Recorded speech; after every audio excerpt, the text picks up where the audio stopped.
Di dalam, mereka masih asik menikmati hidangan termasuk Rena. Sedari tadi Roy nampak gelisah, dia ingin menemui gadisnya sekedar bicara berdua. Tapi tak bisa, gadis itu selalu bersama temannya, membuatnya tak punya kesempatan. Seperti saat ini, dia sibuk mengirimi pesan pada Rena dari toilet tapi gadis itu tak kunjung membalasnya juga. Dia malah pegal berdiri sedari tadi, tapi gadisnya tak kunjung datang menemuinya. Balas dong yang, susah banget, keluh Roy, dia terus menatap ponselnya, tapi tak ada notifikasi pesan masuk satupun. Bahkan pesan-pesannya pun masih centang satu. Tak ada pilihan lain, dia harus menelpon gadis itu agar mau menemuinya. Pokoknya dia harus bisa bertemu gadisnya hari ini, dia tak mau dijauhi lagi hanya karena sebuah kesalahpahaman. Tut, tut.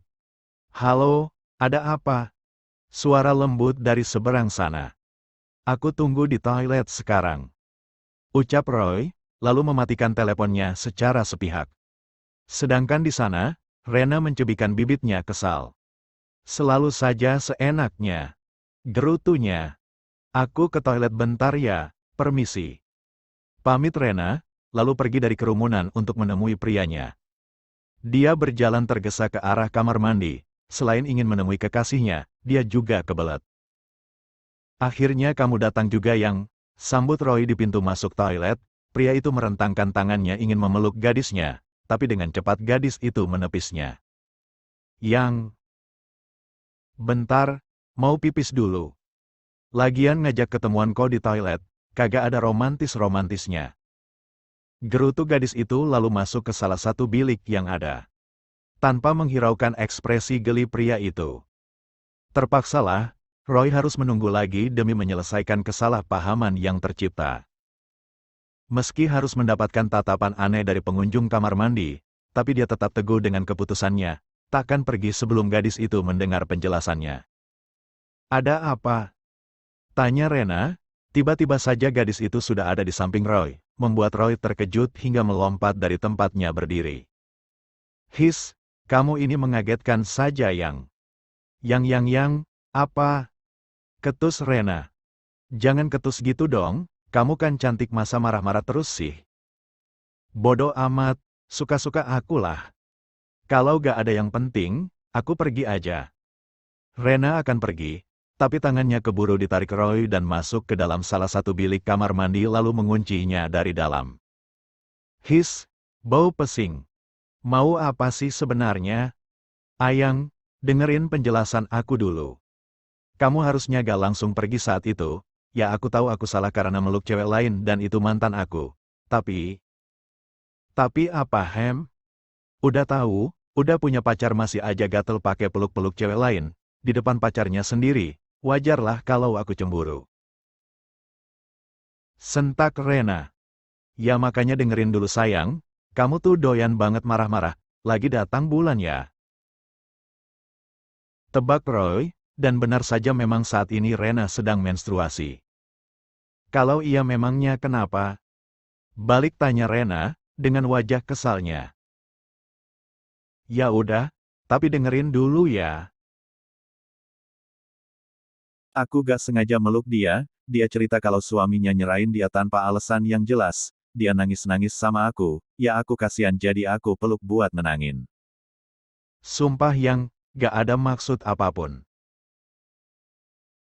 Aku udah lupain dia, demi apapun cuma kamu yang aku cinta saat ini. Halah, gombal. Yang, masa gak percaya sih? Emang enggak? Jawab Rena ketus. Ngomongnya nggak sengaja, mana ada nggak sengaja meluk. Udah ya, gini kalau kamu gak serius sama aku ya udah kita putus aja, jangan cuma mainin aku aja. Aku juga wanita yang punya perasaan, gimana kalau posisi kamu dibalik? Apa yang bakal kamu lakuin? Aku nggak bakal mutusin kamu sayang, kenapa sih kamu gak bisa percaya sama aku? Kita kan dah sepakat buat komitmen. Ya, dan kamu yang udah ngerusak komitmen kita. Kamu udah janji gak bakal berhubungan lagi sama mantan kamu itu, lalu apa? Kamu ingkar kan? Jadi buat apa, gak ada gunanya janji kalau kamu sendiri yang ingkarin. Kamu harus tahu, gak peduli mau kamu siapa, tapi saat ini kamu pacar aku, dan aku butuh kepastian.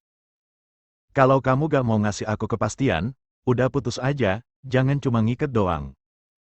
Udah ya, aku gak tahan bau toilet, aku pamit.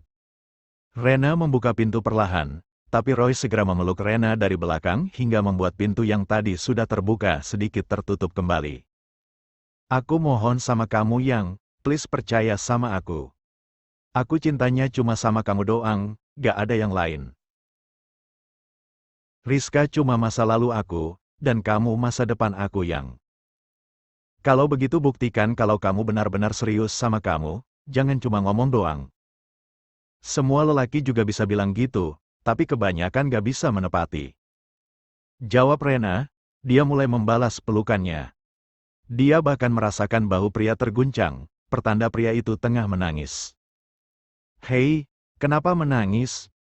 Sejak kapan Roy yang terkenal dingin dan angkuh menangis hanya karena seorang gadis? Ayolah, jangan cengeng.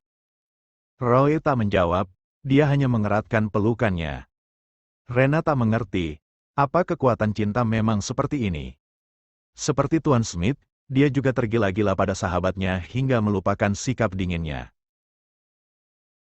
Rena mengusap kepala belakang pria itu dengan lembut. Sudahlah, jangan menangis. Menangis pun takkan merubah apapun, jika kamu hanya diam. Rena mengurai pelukannya, lalu dengan berani dia mengecup singkat bibir pria itu. Rena tersenyum dan membingkai wajah tampak Roy. Ganteng gini tapi cengeng. Kamu yang buat aku begini yang, benar-benar ya cinta itu bisa buat orang gila. Jawab Roy, sesekali bibir pria itu bergetar menahan isakan. Itu semua tak luput dari pandangan mata Rena, dia gemas dan mencubiti kedua pipi Roy saking gemasnya. Sakit, ringis Roy pelan. Oke, maaf deh. Ya udah sekarang kita keluar. Udah selesai kan? Aku percaya kok sama kamu. Kamu janji dulu, hubungan kita tetap berlanjut kan? Gak putus? Rena menggelengkan kepalanya. Enggak kok, udah ya gak boleh cengeng. Iya, kalau aku tahan. Kalau enggak ya aku nangis lagi, cuma di depan kamu aku berani nunjukin ekspresi gini. Tukang mewek, ledek Rena dengan senyum jahilnya. Cukup, atau kamu aku makan di sini. Mulai lagi sikap seenaknya. Udah teman-teman aku nungguin. Dadah, nanti teleponan ya. Iya sayang, jawab Roy, dia membiarkan gadisnya keluar terlebih dahulu. Sedangkan dia ingin menenangkan diri sejenak, mau bagaimanapun Rena itu wanita yang sudah dia beri harapan dengan suatu komitmen. Setelah berdamai dengan kekasihnya, kini air muka Roy nampak lebih berseri.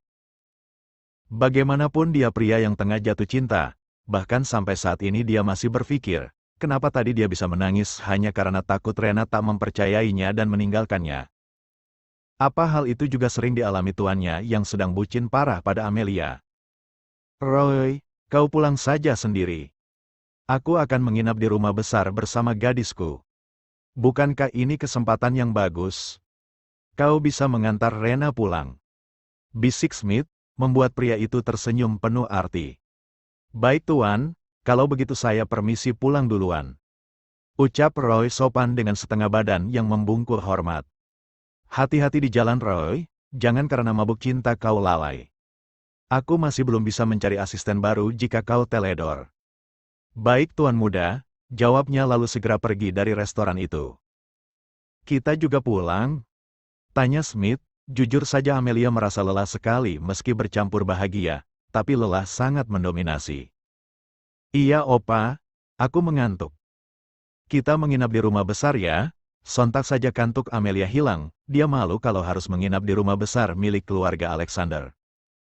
Jangan malu, kamu calon menantu di rumah itu.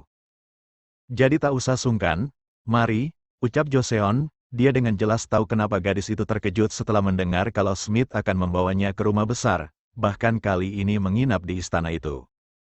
Baiklah, Amelia segera menggandeng lengan pria itu dengan erat. Smith pun tak menolak. dia malah tersenyum melihat gadisnya sudah mulai berani menggandeng tangannya di depan publik.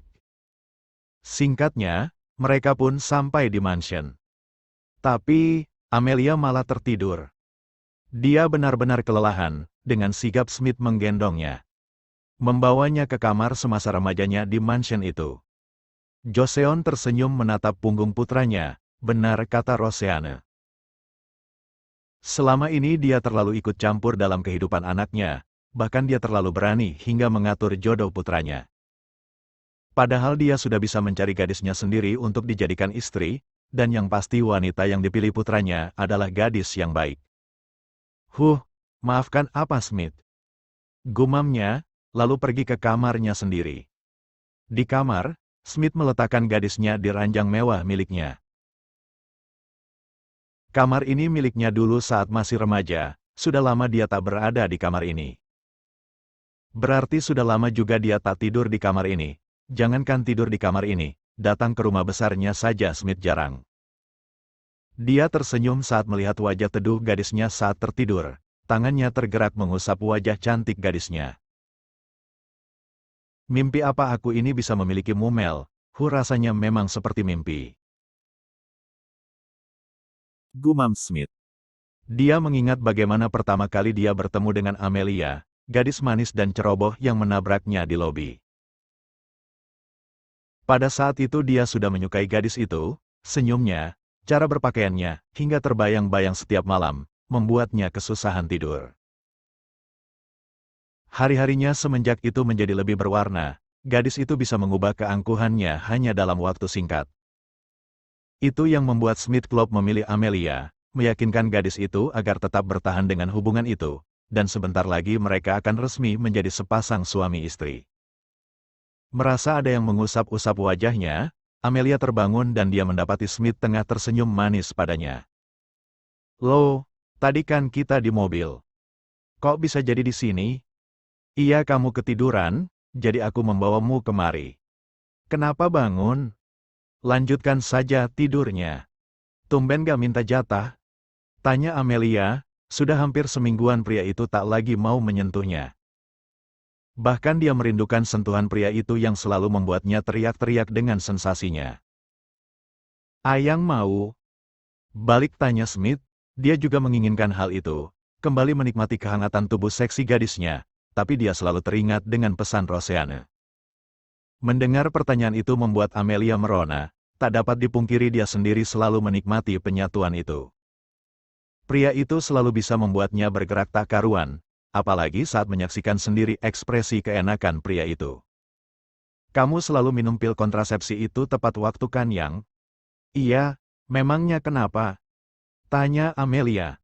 "Hanya tanya. Sudah seminggu aku tak memasukimu." "Memangnya kenapa? Biasanya juga setiap hari masuk kan?" "Ya udah, sekarang kita bertempur di sini saja. Apa gak bakal ketahuan apa atau Bibi Ros?" tanya Amelia pelan. "Kedap suara kok, jadi aman."